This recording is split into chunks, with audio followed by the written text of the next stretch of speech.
Neigh by Roger Hargreaves.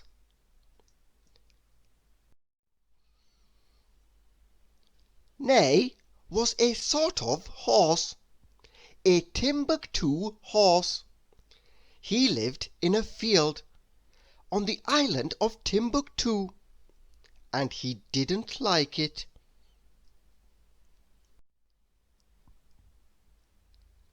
You see, every time it rained, his furniture got wet. "I really must find somewhere else to live," he thought. But where? He went for a walk to think.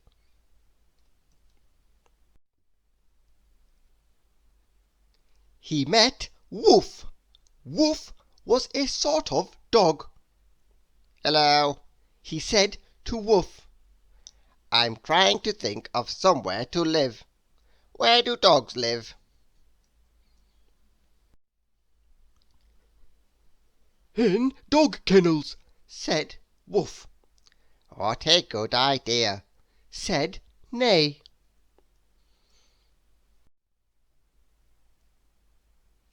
And went back to his field and built himself a horse kennel. It was very uncomfortable.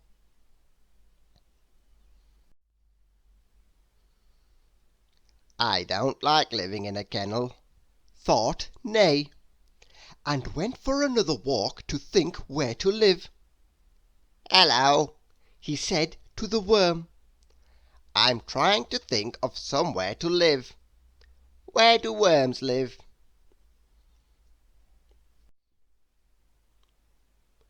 "In wormholes," said the worm. "What a good idea," said Neigh.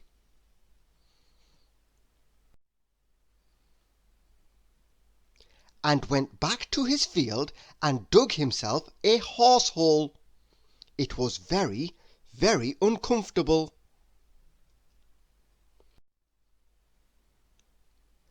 "I don't like living in a hole," thought Neigh, and went for another walk to think where to live.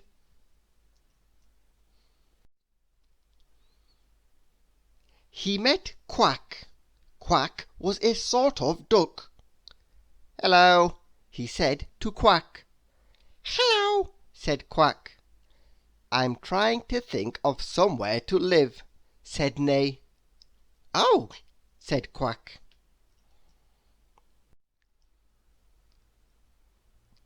"Where do ducks live?" asked Neigh. "On a duck pond," said Quack. "What a good idea," said Neigh. And went back to his field and made himself a horse pond. It was very, very, very uncomfortable, and rather wet. "I don't like living in a pond," thought Neigh.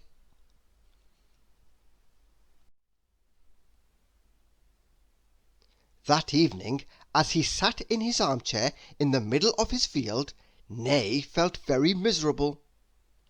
"I don't like living in a field," he thought, "but I like living in a kennel even less than a field, and a hole even less than a kennel, and a pond even less than a hole.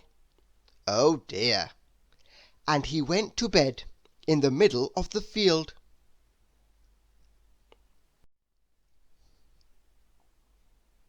The following day he went for yet another walk to try and think yet again where to live. "There must be something better than a field," he thought. And do you know something?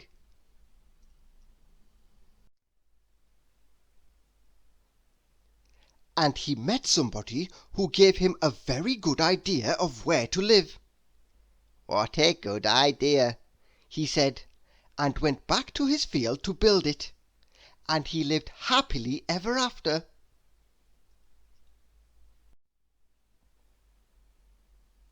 In his horse nest. Thank you for listening.